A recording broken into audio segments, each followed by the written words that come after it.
The year 2023 was supposed to be the year for Mohammed Jaraya, the guy we all loved in the fight game. He left the Netherlands in 2019 to live in Dubai, but came back in December 2022 to get ready for his big comeback after 3 years away from the sport. They had him all set to face Chris Wunn in a catchweight out at Glory 83 on February 11 over in Essen, Germany. But destiny had something different planned for him.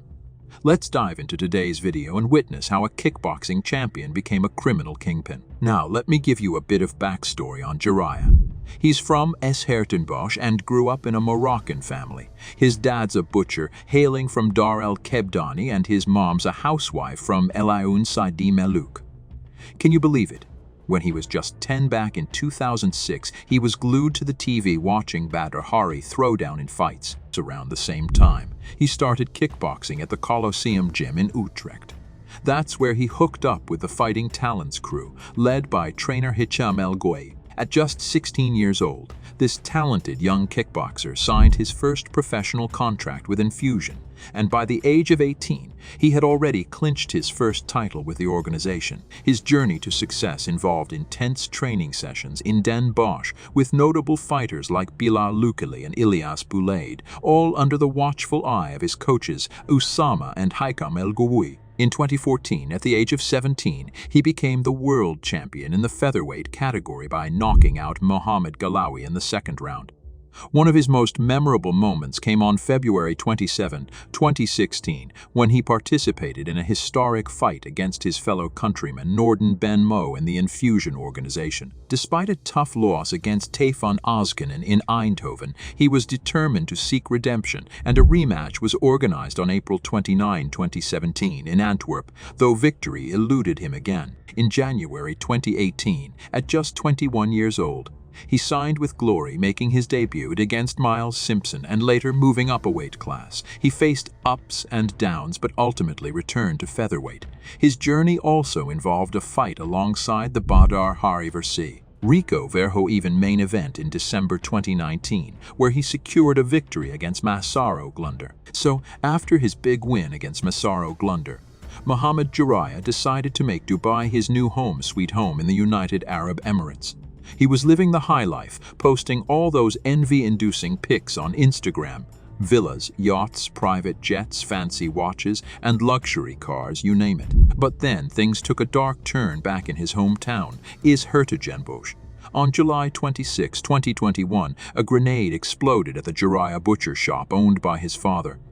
It was a pretty intense situation. They had to evacuate 13 nearby houses, and 5 vehicles got damaged. Luckily, no one got hurt. But then, it happened again. On February 9, 2022, 9 bullet holes appeared on the butcher shop's door. The next day, the mayor decided to close the shop for good, and if that wasn't enough, the gym where Jaraya trained got hit by another grenade explosion. Things were getting seriously rough. But fast forward to August 2022, and Jaraya was in Morocco, taking a vacation in Tangier. He surprised everyone by announcing he extended his contract with Glory. Come December, he was back in the Netherlands, getting ready for his big comeback at Glory 83 in Essen, Germany, against Chris Wunn on February 11, 2023. Then, out of the blue, on January 19, 2023, the Dutch police came knocking in Den Bosch and arrested Jaraya. The word on the street is that there's some kind of beef within the criminal underworld over missing cocaine at the port of Antwerp. Glory even cancelled his fight in Germany. Now, the justice system has some heavy accusations. They suspect him of trafficking cocaine, wielding blades, and money laundering. Jump to July 18, 2023, and the Dutch press drops a bombshell. They claim they've got solid evidence of Jaraya's involvement in organized crime. He's stuck in Roermond prison, and his trial's set for September 2023.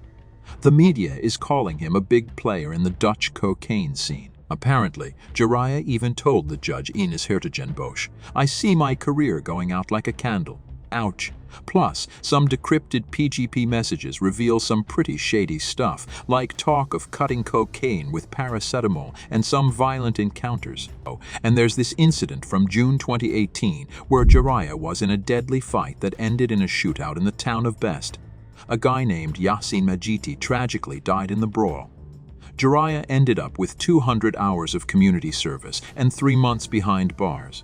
It's been one roller coaster of a life, hasn't it? Now, if you have any thoughts, feel free to leave them in the comments section below. Also, don't forget to hit subscribe and ring the notification bell so you never miss out on any of the interesting stories.